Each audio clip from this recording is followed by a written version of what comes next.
Hello, this is Frank of the 12 Gates, and today we're going to be talking about the Turkey Syria Crisis.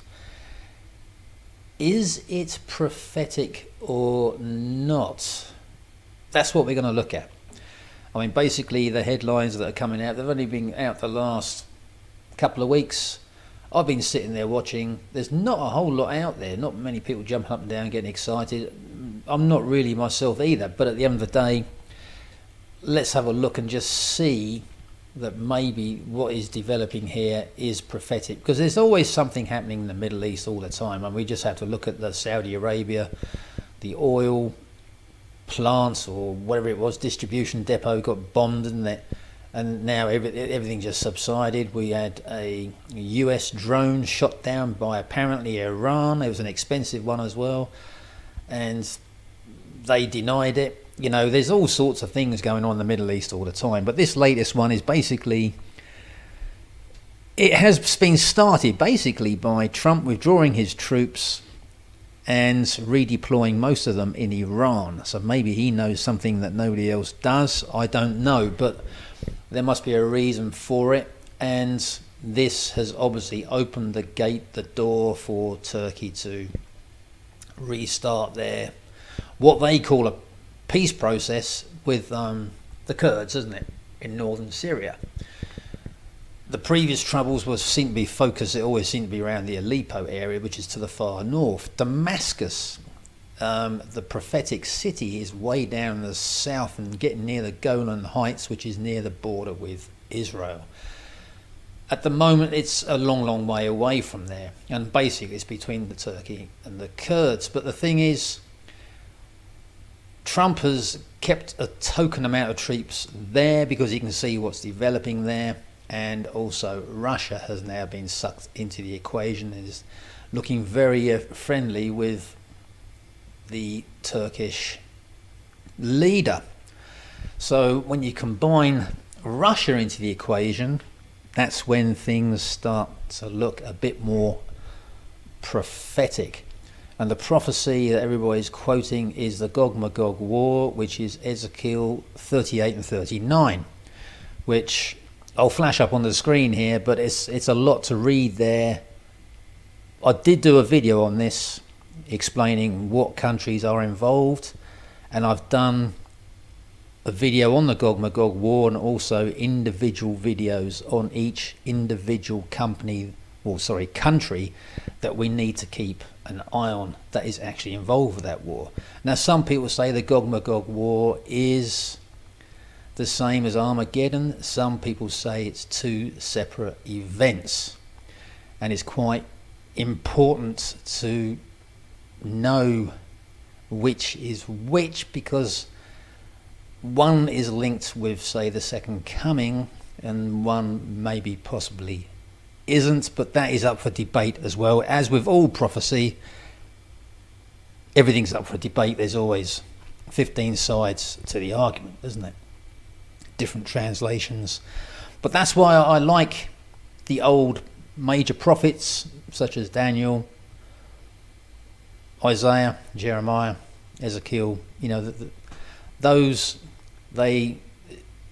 Isaiah can be a bit muddy at times, but you can see something there, and you can form a picture with the jigsaw pieces that you were given. Whereas with Revelation, which I don't do anymore, in point of fact, I've actually deleted any videos to do with Revelation. It is very cloudy indeed, I think, for a reason. Yeah, but that's another video. So Ezekiel 38 and 39. You know, if there was an unlikely alliance between Iran, which has been in the headlines as well, if Iran showed interest with, or shared interest with Russia and Turkey, then we've got this alliance that is mentioned in Ezekiel 38, 39 starting to, it's an unlikely alliance, but it is one that is beginning to form. If that did form, and it's starting to look that way, then basically we are looking at the seeds of a possible prophetic situation. Now, The other thing that a lot of people say is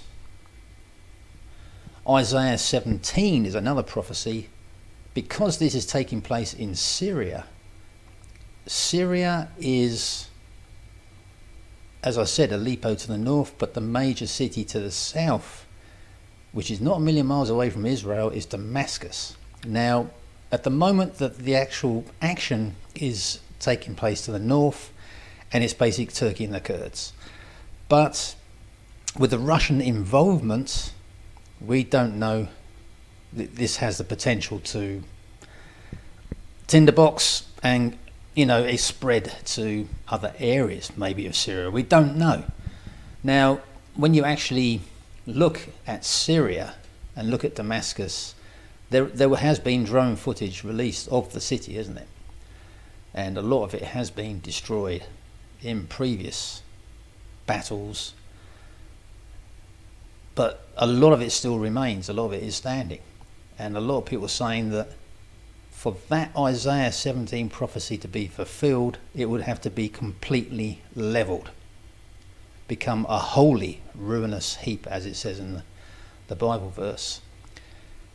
Other people are saying that Isaiah 17 was fulfilled by the Assyrians around about 700-ish BC, 732, 752, something like that, BC. That sort of time, but a lot of people are saying it wasn't fulfilled, it was only partially fulfilled, it never was completely a ruinous heap. So if it wasn't fulfilled in the past, then that is something that a lot of these prophecy watchers are looking at, and that's why they see this development here, and it has the potential to maybe move down the area. But at the moment, not much is happening, But it has the potential, the seeds are there to be prophetic. Anyway, I just thought I'd share this with you people. It's something I'm watching, and it's very interesting, but will it just go like everything else and we end up with a permanent ceasefire, or the Kurds are given some land to live on, or peace is restored? Who knows? But it's just part of the continuing story in the Middle East. But all eyes, if you're interested in this sort of thing, focus on the Middle East. That's where anything of a sort of last days, end times, last days nature, that's where it's going to start, and the whole world will get sucked in. And there's certain headlines I'm seeing. Germany, US has come back obviously with some troops. They've left some there. You're starting to see other countries that are not really in that area getting sucked in. That is the beginning of the Gog Magog, isn't it? But that's my views and opinions on the topic. If you've got any different views and opinions, leave them in the comments below. And finally, always keep your eyes firmly fixed on the Lord, not on any YouTube channel guru, including myself. Keep your eyes firmly fixed on the Lord. That's where you will get your answers if you are in the faith. And as always, peace, love, and joy.